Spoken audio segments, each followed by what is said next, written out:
بسم اللہ الرحمن الرحیم۔ ناظرین، آج کا پہلا ویلاگ مصائب پر صبر کے آسان کرنے کی خاص تدبیر، پیج 398۔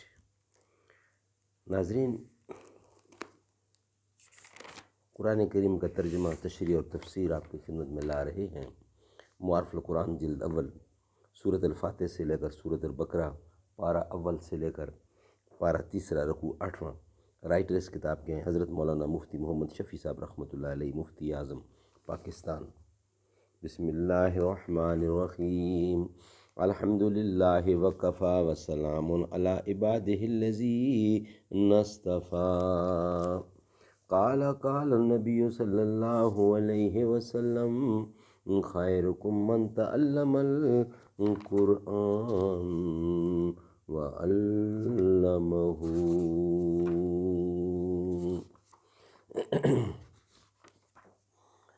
تعریف اس خدا کی جس نے جہاں بنایا، کیسی زمیں بنائی، کیا آسماں بنایا۔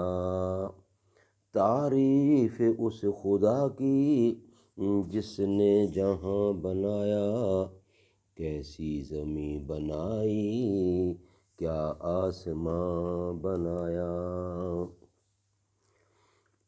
پیج 398، ویلاگ نمبر 1، مصائب پر صبر کے آسان کرنے کی خاص تدبیر۔ اللہ تعالیٰ کی طرف سے جو بندوں کا امتحان ہوتا ہے، اس کی حقیقت آیت وَإِذِ ابْتَلَىٰ إِبْرَاهِيمَ رَبُّهُ کی تفسیر میں گزر چکی ہے، اور حوادث کے واقع ہونے سے پہلے ان کی خبر دے دینے میں یہ فائدہ ہوا کہ صبر آسان ہو جاتا ہے، اور نہ دفعتاً کوئی صدمہ پڑنے سے زیادہ پریشانی ہوتی ہے۔ اور یہ خطاب ساری امت کو ہے، تو سب کو سمجھ لینا چاہیے کہ دنیا محن ہے، یعنی مخلوق اور تکلیفوں کی جگہ ہے۔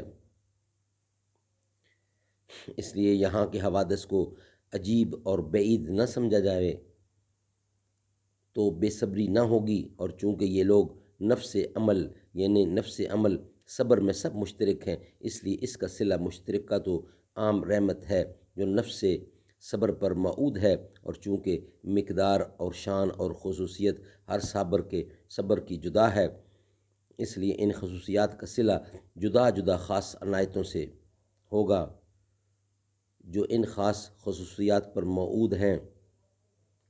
جیسے دنیا میں مواقع انعام پر دعوت طعام تو عام ہوتی ہے، پھر رویے اور جوڑے ہر ایک کو اعلیٰ قدر الحیثیت والخدمت دیے جاتے ہیں۔ سبحان اللہ۔ ناظرین، آج کا پہلا ویلاگ کمپلیٹ ہوا۔ انشاءاللہ دوسرے ویلاگ کا جو ہیڈنگ ہے وہ ہے مصیبت میں اِنَّ لِلَّہ کو سمجھ کر پڑھا جائے تو تسکین قلب کا بہترین علاج ہے۔ دوسرا ویلاگ آپ کی خدمت میں پیش کرنے جا رہے ہیں۔ جو محمد کے گھرانے کا حیا کرتا ہے، سچ تو یہ ہے کہ وہ اپنا ہی بھلا کرتا ہے۔ جو بھی زہرا کے وسیلے سے دعا کرتا ہے، میرا مالک اسے ہر چیز عطا کرتا ہے۔